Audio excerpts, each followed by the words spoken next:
ధ్యానం అనేది ఏ ప్రాసెస్లో చేయాలి? మనం ధ్యానం చేస్తూ ఉంటే శూన్య స్థితి అంటే ఏంటి అన్నది దాన్ని పట్టుకుంటాం. సో అది ఒక టెక్నిక్ అన్నమాట. సో ఆ టెక్నిక్ నేను నేర్పిస్తాను డైరెక్ట్గా. అది చాలా సాధన ద్వారా నాకు వచ్చిందనమాట. అరే ఇంత చిన్న టెక్నికా, ఇది వస్తే అయిపోయింది కదా అనుకున్నా. కానీ ఆ టెక్నిక్ చెప్పినా కూడా పట్టుకోలేకపోయే వాళ్ళు ఉంటారు, ఇమీడియట్గా పట్టుకునే వాళ్ళు ఉంటారు. కానీ సాధన ద్వారా దాని మీద దృష్టి పెట్టి చేస్తే వచ్చేస్తుంది. కొంతమంది నాతో ఎక్కువగా ఏమంటారంటే, నాకు ఈ మధ్య అంటే రెగ్యులర్ మెడిటేషన్ చేసేవాళ్ళు కూడా ధ్యానము కుదరట్లేదు అంటారు. అసలు ధ్యానం కుదరట్లేదు అన్నది అసలు మీనింగ్ లేదు అకార్డింగ్ టు మీ. మీరు కళ్ళు మూసుకొని కూర్చోండి, ఏది వస్తే అది రానివ్వండి, ఏది పోతే అది పోనీయండి. మీరు ఎందుకు దాన్ని జడ్జి చేస్తున్నారు? ఆలోచనలు వచ్చాయని. ఆలోచన రాలేదంటే ఇంకా వాళ్ళు ఎన్లైటెండ్ కదా. ఆ విషయం చాలా మందికి తెలియదు. ధ్యానం అంటే ఆలోచన రహితంగా కూర్చోవాలి అనే ఒక మిస్కన్సెప్షన్ ఉంది. అలా కాకుండా ధ్యానం అంటే కళ్ళు మూసుకొని కూర్చోవడము అన్నది నేను నేర్పిస్తాను. అసలు ధ్యానం అన్న వర్డ్ కూడా వాడను. కొంచెం కొత్త వాళ్ళకి ధ్యానం అనే వర్డ్ వాళ్ళని భయపెడుతుంది. నేను చేయలేను అని. అరే నేను చేసినప్పుడు మీరు ఎందుకు చేయలేరు సార్? చేయగలుగుతారు కదా, ఎవరైనా చేయగలుగుతారు. అందుకని నేను చెప్తాను, మీరు ధ్యానాన్ని పక్క పెట్టేసేయండి. ఇప్పుడు అది ఇంపార్టెంట్ కాదు మనకి. రోజు మీరు వర్క్కి వెళ్ళినా కూడా లంచ్కి ముందు మీకు 5 నిమిషాలు అయితే దొరుకుతుంది కదా, ఫుడ్ తినక ముందు మీరు 5 నిమిషాలు కళ్ళు మూసుకొని కూర్చోండి. మేడం నాకు కళ్ళు మూసుకొని కూర్చోలేను అంటే, సరే కృతజ్ఞతా భావంగా కూర్చోండి. మీకైతే ఏదైతే భగవంతుడు ఇచ్చిండో అవన్నీ తెలుసుకుని, అప్పుడు మీకు లంచ్ కంటూ ఒక టైం దొరికింది, అద్భుతమైన ఫుడ్ మీ ముందర ఉంది, అలాగే మీకు జాబ్ ఉంది, మంచి ఫ్యామిలీ ఉంది, అన్నీ ఉన్నాయి, మనకు అన్నీ ఇచ్చాడు. సో అవన్నీ ఫీల్ అవుతూ హ్యాపీగా థ్యాంక్ యూ చెప్పండి అంట. ఏదో ఒకటి కానీ కళ్ళు మూసుకొని అయితే కూర్చోవాలి రోజు. అలా 5 నిమిషాలు, ఒక 5 సార్లు చేయండి, 3 సార్లు చేయండి, లేదా 10 నిమిషాలు వీలవుద్ది, 20 నిమిషాలు వీలవుద్ది, మీకు ఎంత వీలవుతే అంత మీరు కళ్ళు మూసుకొని కూర్చోండి అంట. అట్లా బాగా సక్సెస్ ఉంది. అలా కాకుండా మీరు ధ్యానం అనే వర్డ్కి చాలా మంది భయపడుతున్నారు.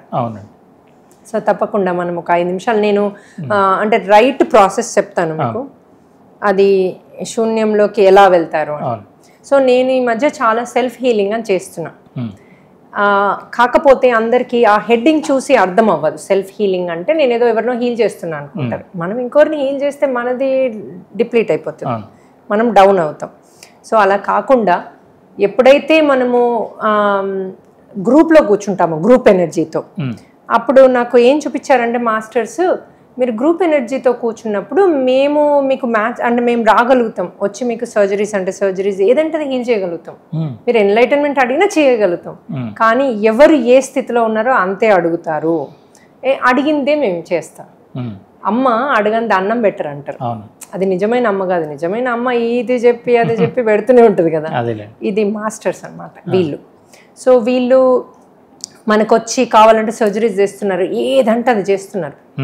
అది ఎట్లా? ఆనాపానసతి ద్వారానే. ఇప్పుడు మనకి బేసిక్ చెప్పారు యాజ్ ఎ ఫాదర్గా, దానిలోంచి ఎదగడము అది మన యొక్క సంకల్పాన్ని, మన యొక్క మీరు అన్నట్టుగా కృషి దాని వెనకాల ఉంటుంది. సో మనం ఎంత కృషితో అందరికీ హెల్ప్ చేద్దాము అనే కృషితో ముందుకెళ్తే అంత ఎక్కువగా జ్ఞానం ఇవ్వబడుతుంది. అది నాకు చాలా బాగా అర్థమైంది. ఇంకోటి, ఎప్పుడైతే నేను అందరి సేవలో పూర్తిగా ఇదయ్యాను, నాకు బిజినెస్ కూడా ఉంది. బిజినెస్ని హార్డ్లీ నేను అసలు పట్టించుకోను. ఇప్పుడు వచ్చినప్పటి నుంచి దీని మీదనే 10 కాల్స్ రోజు వెళ్తాయి, కానీ బిజినెస్కి ఒక్కరోజు కూడా కాల్ చేయను నేను, ఎలా అవుతుంది ఏంటి అని. ఎందుకంటే నాకు మాస్టర్సే బిజినెస్ని చూసుకుంటారు, నా పిల్లల్ని హస్బెండ్ని చూసుకుంటారని నేను టోటల్ నమ్ముతాను. మా పిల్లలు కూడా ఊరికే కాల్ చేసి తిన్నావా తాగా అసలు ఉండదు నాకు. ప్లస్ నేను అక్కడ ఒక హనుమంతుని పెట్టేసుకుంటా ప్రతి ప్లేస్లో, వాళ్ళని చూసుకోమని. సో ప్రతి ప్లేస్లో హనుమంతుడే చూసుకుంటా, ట్రస్ట్ ఉంది నాకు. ఊరికే కాల్ చేసి ఎగ్జామ్ బాగైందా, ఎగ్జామ్ ఉందా, టెన్షన్ పడకు. మా పిల్లలు కూడా హయ్యర్ సోల్స్, వాళ్ళు అసలు అద్భుతంగా ముందుకెళ్తారనమాట వాళ్ళది వాళ్ళు. ఎందుకంటే ఇప్పుడు ఆ ఎనర్జీ నేను ఎక్కడైతే ఇస్తున్నానో ఈ ఎనర్జీ ఎటు వెళ్తుంది వాళ్ళకి కదా వెళ్ళేది. సో నేను అది వెళ్తుంది బాగా అవుతుంది అని చేయట్లేదు. మనసవాచ కర్మన చేయాలంటే అలాంటి ఎక్స్పెక్టేషన్స్తో చేయరాదు.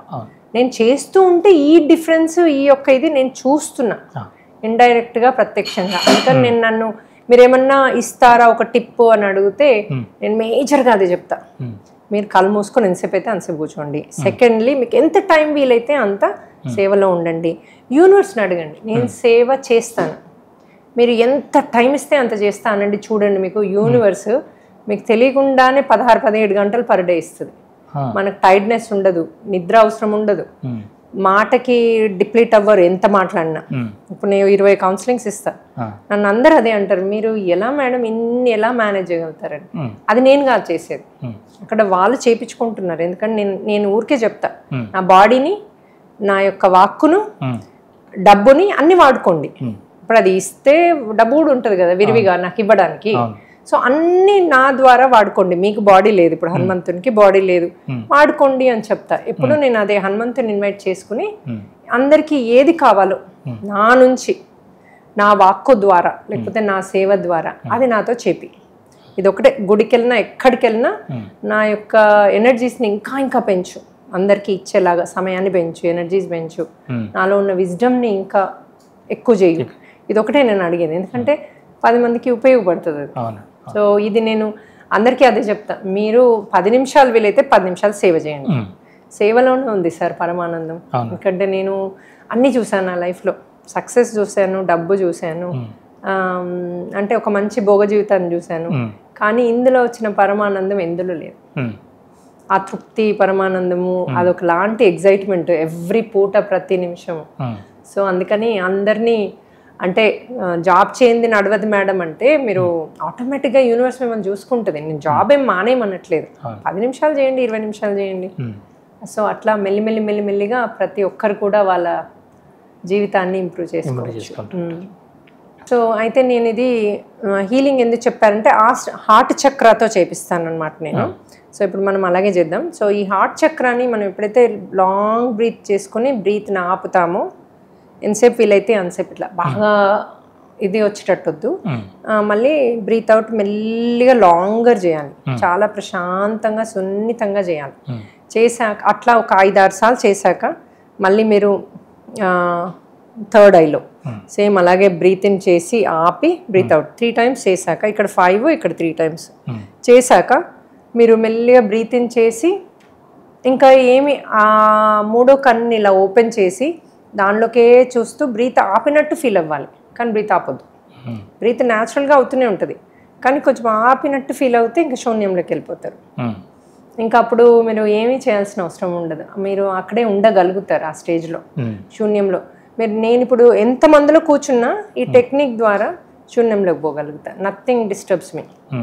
ఆ టెక్నిక్ నాకు హనుమంతుడు ఇచ్చింది అని నాకు అవగాహన అయింది.